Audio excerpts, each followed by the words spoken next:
Hi guys, got a couple of little projects to come together here.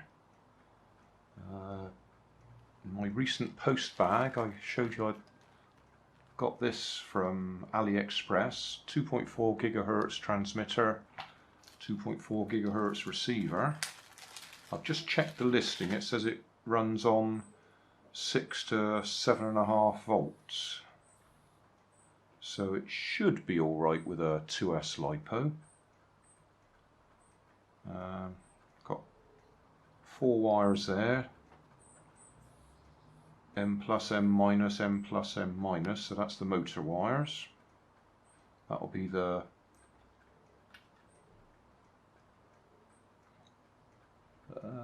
MOSFETs. Well, they'll be the H bridge, the 2 H bridges to drive the motors. Got an LED there. That's wobbling around. That looks like it's got a dry joint on it. So we might tidy that up anyway. And then B plus and B minus for the battery. So we're going to use that. Then if you watch all my videos, which I appreciate most people don't, this was a charity shop find, cost me 99p. It's not radio controlled, even though under there that says 27 megahertz, because it's actually infrared controlled. I think. That's a good point that, I haven't checked that, because well, we'll take it apart anyway. Either way, what I'm going to do is swap out the receiver for the 2.4 gigahertz. So we're either swapping out an infrared one or a 27 megahertz. Let's have a look inside, if we can find a way in. Oh, need a long screwdriver.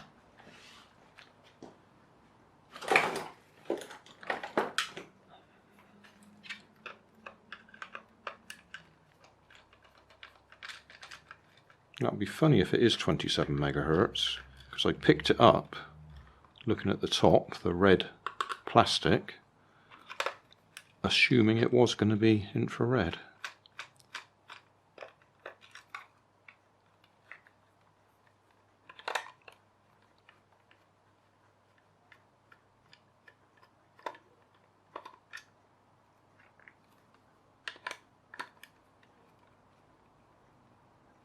Several years ago I bought some little cars like this, exactly the same wheels and chassis and that, simply because they were only about £4 and they were a handy source of 2.7 gigahertz,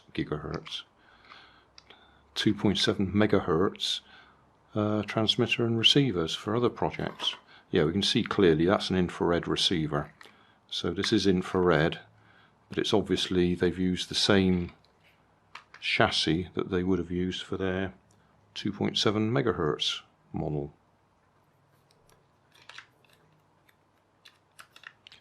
Right, I don't know if we've got any batteries in there. No, we haven't.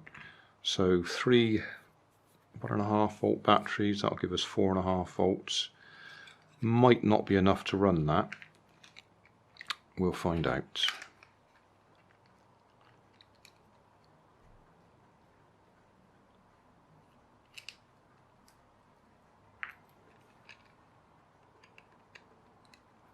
The thing with the infrared controls is they don't seem to be standardized at all.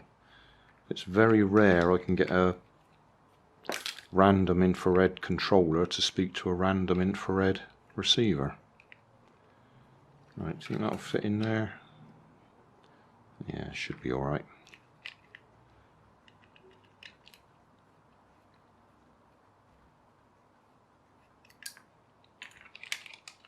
Right, what we'll do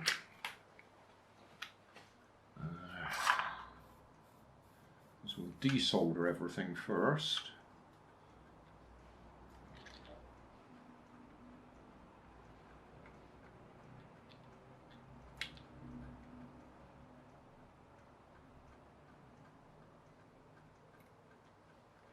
because I've no idea which is which on there, which is the steering and which is the drive motor.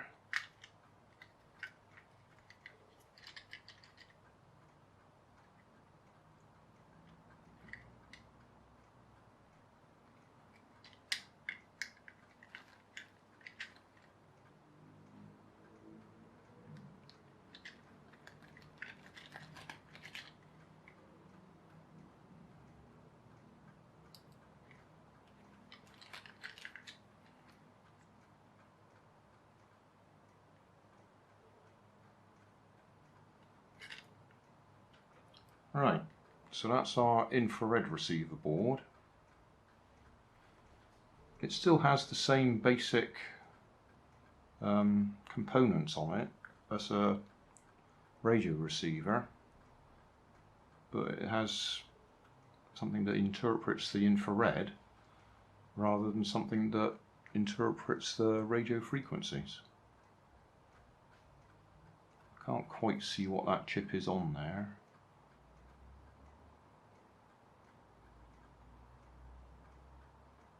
No, I need to do a close up. Not going to worry about that. Right, we can either directly solder this, or I could put little adapter leads on it. I think I might just directly solder it for now so we can test it. Let's just check which is which. That's the positive terminal there. So that, even though that's a red wire, that's going to be the negative.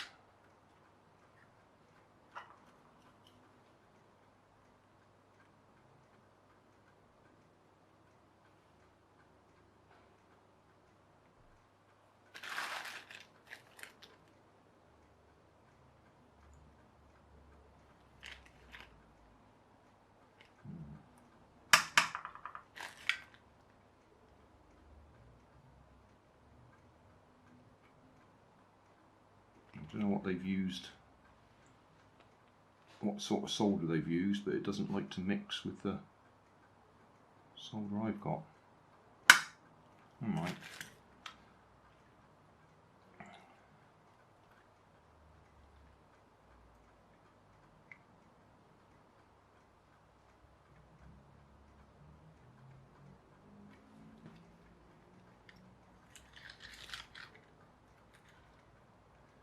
If it won't run on the 4.5 volts, then we'll stick a LiPo on it.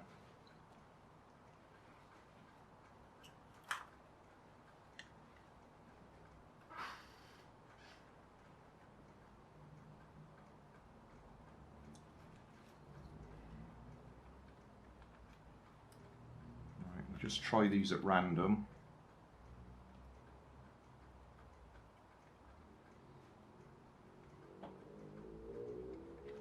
I don't like this solder.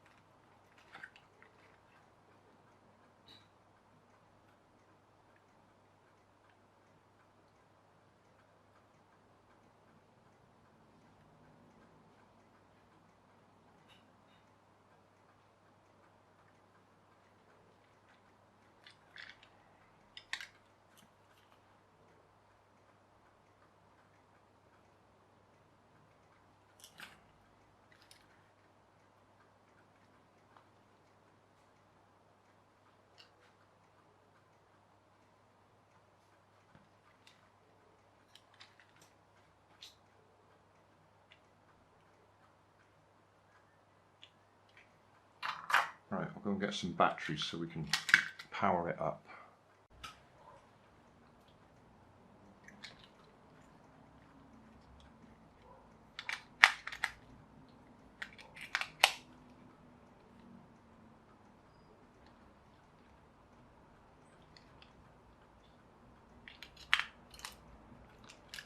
Okay, power on.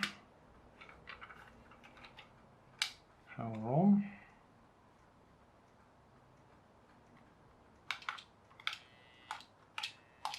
Okay, so I've got the...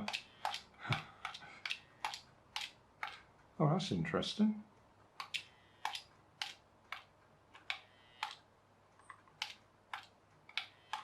Looks like the controllers work.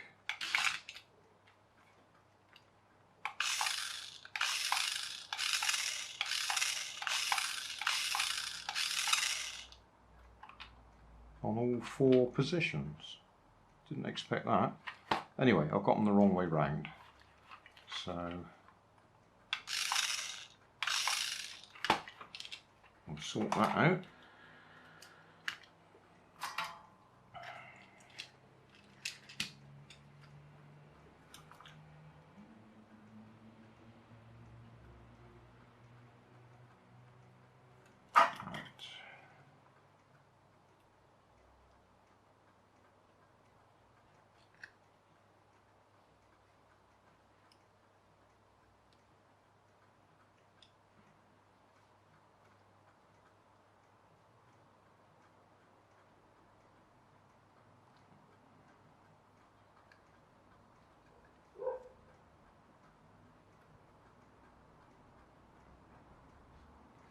Yes, I've had quite a few people ask what they can do when they've lost their controller. Still got the car and they've lost the controller. Well, this is an option.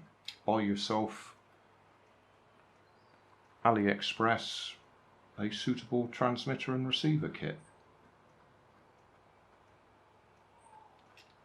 This cost me about £6 or £7, I think, which the car cost me 99p, so it cost me 7 times as much as the car cost me. Okay, so now, turn it back on again, might help. Right, left, I've got that the right way around, and I've got backwards and forwards reversed.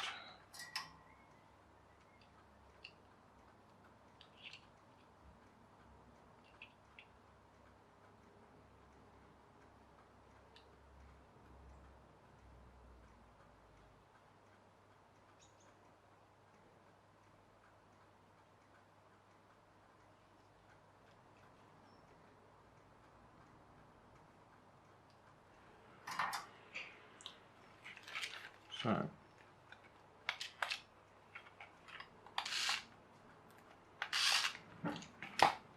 done. So you need to fit that in there somehow.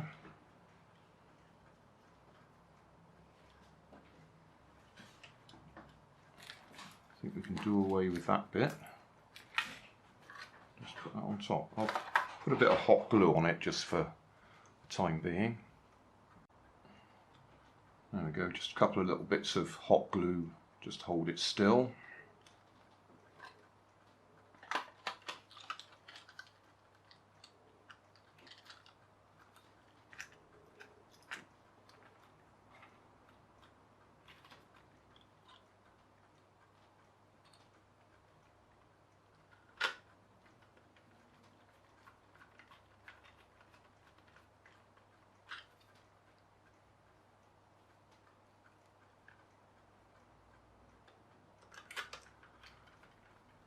I think what I'm really saying here about how the controller cost about £7 is you have to decide whether the car's worth saving.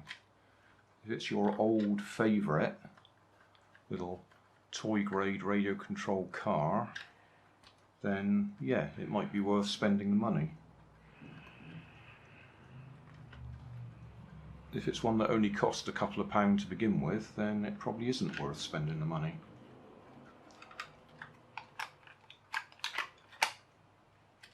Okay, so forwards, backwards, left, whoop. Okay, we'll put it on the floor and check it works. The main advantage of upgrading to 2.4 gigahertz is you should increase your range significantly, so you can run it over a bigger distance.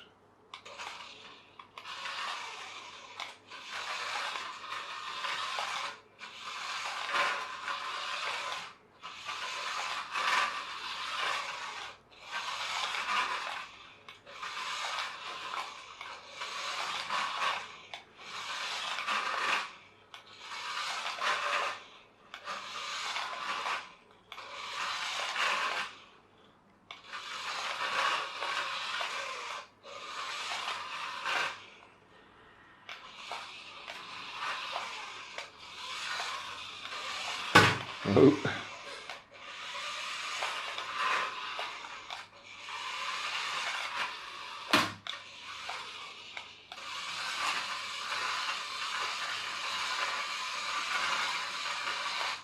A fun little car.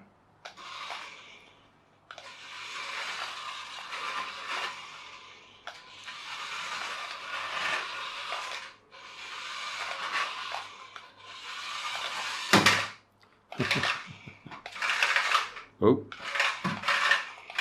sounds like I've knocked something loose there, hitting it into the wall. Anyway, it works.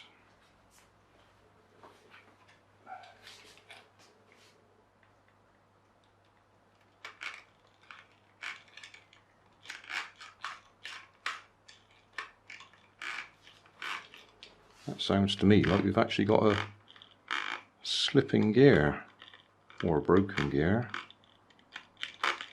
Slipping, I would think. Come out of alignment.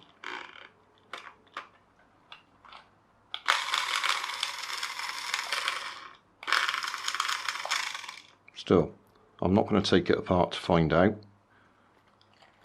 That's all I wanted to do, demonstrate converting from, in this case, infrared control to 2.4 gigahertz. But it would have been exactly the same converting it from 27 megahertz, as it says there. Job done. Hey, thanks for watching. There's plenty of videos on my main channel with more added daily, so don't forget to subscribe and enable the notifications to keep you up to date with my new releases. You can help keep my channel running by donating $1 on Patreon to buy me coffee. You can always find more information in the video description. Thanks again for watching.